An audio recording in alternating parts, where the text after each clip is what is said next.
Billions with a B, Herc. That's how many people watched the FIFA World Cup final almost a month ago. Argentina and France, according to FIFA, had around, globally, a total viewership of 1.5 billion people. What do you think about that? That's the final? Just the final? The final. Not all the World Cup added up. One game, 1.5 billion viewers worldwide. And people want to tell you it's not the most popular sport in the world. Come on. Who wants to say that? Who wants to say that? They're wrong. You know who wants to say it. Go ahead. Go ahead. Continue with. This is just insane. I don't know what to say about it. That many people tune in to watch one event. When do you ever get to say that? Once every 4 years. Guess when? World Cup finals. Yep, we always say it when we were there. We said it in Russia. We said it in Qatar. You feel like you're at the center of the universe, and you feel that way because you feel like everybody is paying attention to what you're paying attention to. And we talked about it when Argentina and France ended up in the final. Certainly with Messi chasing that World Cup at the end of his career, you knew it was going to get a big rating. Probably Argentina versus anybody would have been a dream final, but I think Argentina versus France was definitely a dream final. So you get almost a perfect matchup that delivers this number, Herc. And I got to think this is, as we said in Doha, probably not just one of the most watched sporting events in human history on a television, but one of the most watched events, period, in human history on a television. 1.5 billion? How many people are in there in the world? Like 6 or 7 billion? That's a huge number. Yeah, and this isn't even the highest viewed World Cup final of all time, right? Now, what would have made this the highest viewed World Cup final of all time?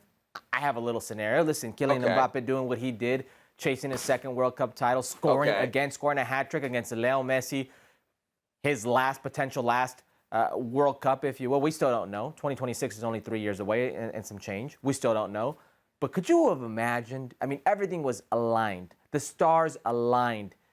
The road was set for a Leo Messi, Cristiano Ronaldo final. What that would have done. 2 billion. 2 billion, he says. If there's one person that carries with him a follower count, it is Cristiano Ronaldo. I have no doubt in my mind that record would have been broken. For perspective here, right? Around 400 million people usually end up watching the Champions League final, right? So significantly less than the 1.5 billion. You want to hear the number most years for the Super Bowl. Again, this is globally. So Super Bowl, you figure, is about one of the other biggest sporting events that you're going to get a television rating on. In the States.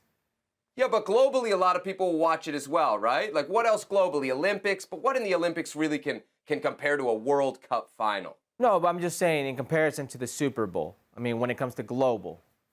Super Bowl, 200 million people worldwide. Think about the gap from that to the FIFA World Cup final. It's a huge gap. I don't know how anybody could say that the Super Bowl is bigger than the World Cup. It's not.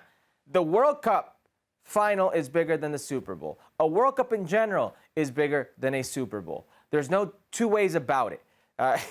Champions League is bigger than a Super Bowl. I don't care who you are. It's not my opinion. Those are numbers. How do you want to dispute that? 1.5 billion viewers again for the final. Argentina against France. Further evidence for Gianni Infantino's theory that this was the best World Cup ever. And Herculez Gomez agrees. How about that? I do. You don't? Nope, never. You're old.